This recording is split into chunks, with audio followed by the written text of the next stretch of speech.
Kuya, nagloloko po yung asawa ko. Ito ay isang napakahirap na sagutin at very sensitive na topic, pero ang dami pong nagko-comment. Ang daming mga namomroblema dahil dito. So isi-share ko din sa inyo ang aking insight, anong masasabi ko. Actually, rush lang na video ito. Pero kailangan ko nang bigyan ng address. Baka makalimutan ko na naman. Anyway, kung hindi nyo ako kilala, just call me your Kuya M. And don't forget to give it a thumbs up, to hit the follow button at subscribe button. Tara, simulan na natin.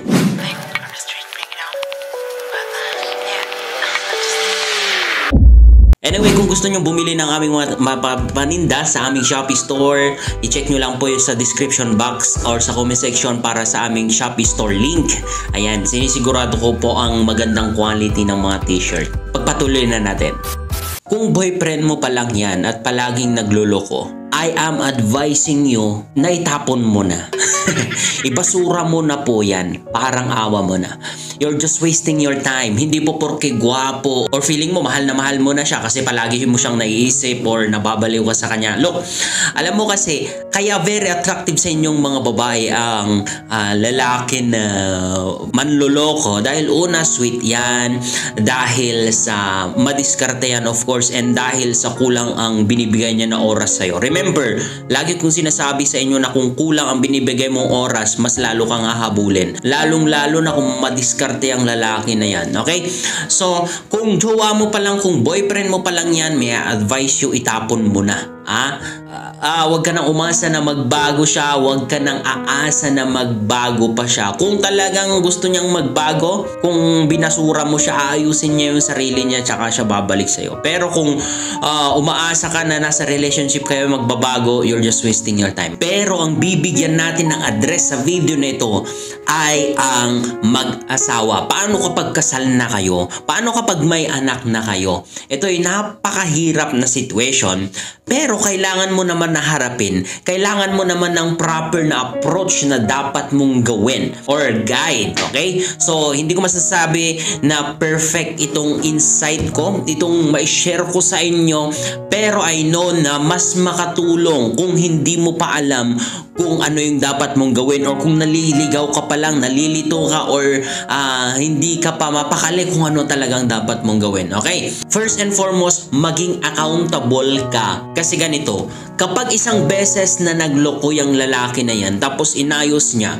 masasabi ko na natukso lang at masasabi ko na hindi naman talaga siya manloloko. Pero kung paulit-ulit na yan, sinisigurado ko nung boyfriend mo pa lang siya ay manloloko na talaga at alam mo yon, aware ka doon, pero pinakasalan mo pa din, sumama ka pa din sa kanya. Look, maging accountable ka. Hindi maaari na kasalanan niya lahat yon, may kasalanan ka. Pero of course, hindi na natin maibabalik yung nakaraan. Yan nga lang, sa mga hindi pa kasal na nanonood dito, kung alam nyo na manloloko na, parang awa nyo na, huwag nyo nang sirain ang buhay nyo. Hindi po porke gwapo or sa tingin nyo mahal na mahal nyo, siya na talaga. No. Okay? So, ano ang iyong dapat na gawin? Unang-una sa lahat, be practical. Okay? Tignan mo kung kaya mong mabuhay, kaya mong buhayin ang pamilya mo, ang mga anak mo, kung meron kayong anak, kung meron kang sariling trabaho. May I advise you na makipaghiwalay ka muna sa kanya. I know maraming mangbabas siguro sa akin, pero I support divorce if necessary. Hindi ko po sinasabi na kapag away lang ng konti or nagloko lang isang beses ay divorce na agad. No.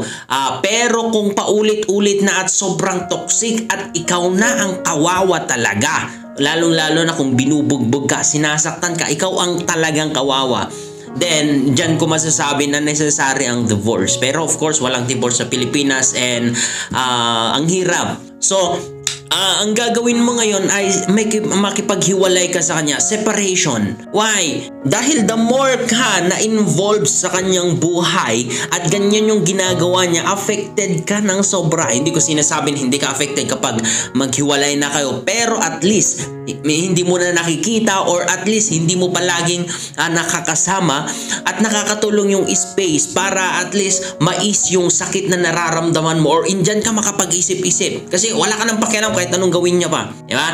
Kaya I advise you for separation talaga. Kung meron kang pamilya, iuwi mo muna doon ang mga anak mo. At kung meron kang trabaho, mag-pursue ka sa career mo or sa trabaho mo or sa source of income kung saan ka man kumikita. Yun ang mahirap kapag nakadependent ka sa asawa mo. Kaya nga palagi kong sinasabi sa inyo, kung kaya nyo naman maging independent, kaya nyo naman na kumita, then go. Kung okay lang naman sa asawa nyo, sa partner nyo. Pero kung gusto niya may stay kayo sa bahay, then maging submissive ka, yun nga lang ang problema kapag manloloko, nako, kailangan mo na din mag-isip. Maghanap ka na ng trabaho mo, maging independent ka, kailangan nyo ng pera na pambuhay ng pamilya. And ang hirap, pero yan talaga ang pinaka para sa akin na the best na dapat mong gawin. Kasi if you stay there and umaasa palagi na baka magbago siya, then I am sorry. Kawawa ka lang dyan. Okay, so number 2 na dapat mong gawin ay maging faithful ka pa din, maging loyal ka pa din kahit anong ginagawa niya in the first place. Hindi ka ang nagloloko. Okay?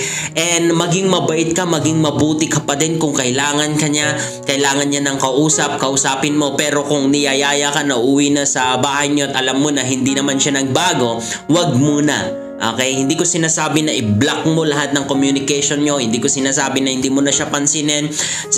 Open ka pa din sa kanya kahit masakit. Medyo kailangan mo na tiisin. Kasi in the first place nga sabi ko, accountable ka. May kasalanan ka. Lalo na kung paulit-ulit na naglolokohan, may kasalanan ka. Pero past is past, nandun na tayo. Maging mabait ka pa din. Hindi ko sinasabi na maghanap ka na rin ng iba. Kasi dumadagdag lang sa problema yan. Of course, hindi naman masama na humingi ng support sa kanyang ama kung meron siyang may bibigay. Kung responsible naman yan na lalaki, then mag-ask ka sa kanya. Pero wag mong pilitin, wag mong kulitin, or wag mo siyang i-post sa social media na kapag hindi siya nagsusupport ay ganito, ganyan. Kasi hindi yan nakakatulong, promise. Mas magmuho, ikaw pa ang magiging masama dyan actually. Kung ayaw niya, then wag. Magtrabaho ka ng maayos, stay ka lang on track. Kung hindi mo kaya, kung naluluha ka, minsan it's okay na umiyak, it's okay na magkulong muna sa kwarto at umiyak, but don't stay there. Wag mong i-isolate yung sarili mo dyan. Kailangan mong lumaban, kaibigan. Kailangan mong tumayo. Isipin na merong umaasa sa'yo and never think to give up. And number 3 na dapat mong gawin, at ito ang pinakamahalaga na dapat mong gawin na may advice ko sa'yo, ay pray to God. Kasi sa mga situation na ganyan, wala ka nang magagawa at wala rin akong magagawa. Ang tanging merong makakagawa ng paraan para maayos yan ay ang Diyos. Ipag-pray mo, kung Lord, will mo ba na magkaayos kami, then make a way po. Kung hindi po, ay alisin mo na siya sa akin. Alisin mo na siya sa buhay ko. Alisin mo na siya sa puso ko kung hindi mo will na magkabalikan kami, na magkaayos ulit ang pamilya namin. Because God knows kung anong future, kung ano ang the best na para sa'yo. And don't stop praying. Pray and pray and pray and pray. Ilapit mo sa kanya ang problema mo. Ika nga sa isang parable, but actually nangyari ito na i-share ni Jesus, na merong isang babae na lumalapit sa isang judge at palagi niyang kinukulit na ipanalo na ng judge yung kanyang case. Paulit-ulit na ganon, balik siya ng balik, kinukulit niya yung judge hanggang yung judge na walang takot sa Diyos at wala siyang kinakatakutan na tao ay pinagbigyan yung balo na babae na yan kasi ayaw niya na nasisira yung araw niya. And look, sabi ni Jesus na kapag yung judge na walang takot sa Diyos at sa tao ay pinagbigyan yung babae na yan, yung Diyos mo pa kaya, yung ama mo pa kaya na nasa langit, kapag kinukulit mo siya, kapag binibigay mo sa kanya, or kapag sinasabi mo sa ama mo sa langit ang iyong situation, na ayusin niya yung pamilya mo, yung relationship nyo, kung will niya or kalooban niya na magkaayos kayo, na magkabalikan kayo, then ayusin niya. Kung hindi, di alisin niya. At At hindi masama na aminin mo sa kanya na nahihirapan ka. At hindi rin masama na humingi ka sa kanya ng financial. Okay? Ama mo siya, tandaan mo, ang isang ama ayaw niya nahihirapan ang kanyang anak. Ang tanong lang kasi, minsan ay ama mo ba siya talaga? Kinoconsider mo ba siya as ama? At legal ka bang anak? Hindi ko sinasabing kaapelyedo mo siya. Pero may way para maging legal kang anak ng ama. In what way? Jesus is the way, the truth, and the life. Ika nga sa scripture na kapag tinanggap mo si Jesus na namatay para sa kasalanan mo at nabubuhay ka dahil sa kanyang mercy at grace, then you have the right na maging anak ng Ama. So, i-claim mo yon. Hindi po masama na, Lord, kailangan ko po ng ganito. Lord, ibigay mo po sa akin ang bahay na to. Lord, ibigay mo po sa akin ang trabaho na to. Lord, pakainin mo po kami. At maraming salamat po sa lahat ng nagawa mo sa akin at patawarin mo po ako sa lahat ng kasalanan ko sa iyo. And I'm pretty sure na kapag ganyan ka mag-pray, may humbleness sa'yo at kinukulit-kulit mo siya, masasagot yung panalangin mo. At yan ang pinaka-the best na may advice ko sa'yo at na maibibigay ko sa'yo. Because there's no advice actually in this world. Kahit sobrang talino pa yung lalaki na yan, he cannot change that person. He cannot change your partner o asawa. Only God. Kung will niya na magkabalikan, magkayos kayo, then siya ang gagawa ng way para magbago yung lalaki na yan. Siya yung mag-transform ng kanyang puso into mapagmahal at maging faithful na asawa.